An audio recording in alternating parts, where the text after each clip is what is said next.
This time will be different. How many times, my friend, have you whispered to yourself, this time will be different, only to find yourself back at the same point, facing the same problem, and living the same pain? Let me tell you something you may not have thought of before. The problem isn't in your intentions. Intentions, in and of themselves, are wonderful, but they're not enough to change your life. Intentions without actions are like winds that can't move a ship because it has no sail.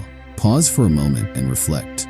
Why do you repeat the same mistake despite knowing its consequences? The reason isn't a weakness in you or a lack of willpower, but because you rely on hope instead of planning. There's a vast difference between saying, I won't do this again, and setting a clear, defined plan to avoid falling into the same trap. Imagine someone who wants to quit a bad habit. Every time they say, this is the last time, but they change nothing in their life. They don't remove the triggers that lead them to the mistake, nor do they set practical steps to avoid falling. The result? They return to square one.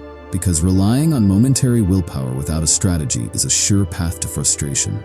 Seneca says, hope is the dream of the waking mind, but it's not enough to build a life. What you need isn't just hope, but small, repeated actions that build new habits. If you're walking on a road full of potholes, what should you do to reach safely? Will you continue walking and say, I'll get through? Or will you look for a new road? The rational decision is clear. But in our lives, we tend to repeat mistakes because we cling to intentions and fear changing the path. Real change begins when you realize that intentions are just a spark, while actions are what light the way. Let's say you've decided to learn something new. Instead of saying, I'll start tomorrow, ask yourself, what's the first step I can take now? Do I need to set a daily schedule? Do I need to set a small goal to measure my progress?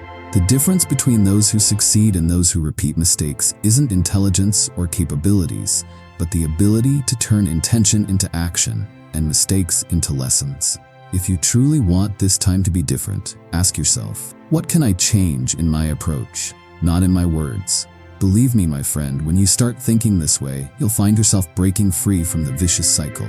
Every day becomes a new step, and every step builds a better version of you. So what's the first step you'll take now?